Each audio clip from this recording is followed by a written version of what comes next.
నేడు కూడా తెలంగాణ వ్యాప్తంగా ఉష్ణోగ్రతలు భారీగా నమోదు కానున్నాయి. వాతావరణ శాఖ అధికారుల అంచనా ప్రకారం పగటి ఉష్ణోగ్రతలు సగటున 40 నుంచి 43 డిగ్రీల సెల్సియస్ వరకు నమోదయ్యే అవకాశం ఉంది.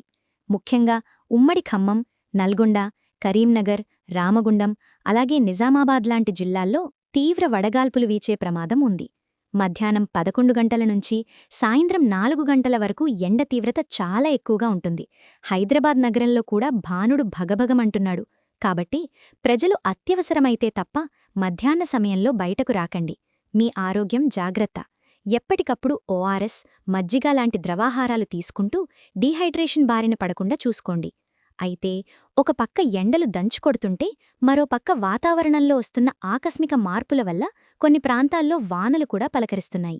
నేడు సాయంత్రం లేదా రాత్రి సమయంలో తెలంగాణలోని కొన్ని జిల్లాల్లో వాతావరణం చల్లబడే అవకాశం ఉంది. అక్కడక్కడ ఉరుములు, మెరుపులతో కూడిన అకాల వర్షాలు కురిసే ఛాన్స్ ఉందని హైదరాబాద్ వాతావరణ కేంద్రం తెలిపింది. ముఖ్యంగా కొన్ని చోట్ల ఈదురుగాలులు వీయడంతో పాటు పిడుగులు పడే ప్రమాదం కూడా ఉందని హెచ్చరించారు. రైతన్నలు అప్రమత్తంగా ఉండాలి. ఆరుబయట ఉండేవారు, వ్యవసాయ పనులు చేసుకునేవారు వాతావరణం మారగాని సురక్షిత ప్రాంతాలకు వెళ్లడం చాలా ముఖ్యం.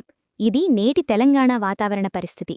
ఉదయం నుంచి మధ్యాహ్నం వరకు ఎండల తీవ్రత, ఆ తర్వాత కొన్ని ప్రాంతాల్లో వానలు పడే అవకాశం. వాతావరణంలో వచ్చే ఈ మార్పుల పట్ల అందరూ అప్రమత్తంగా ఉండండి.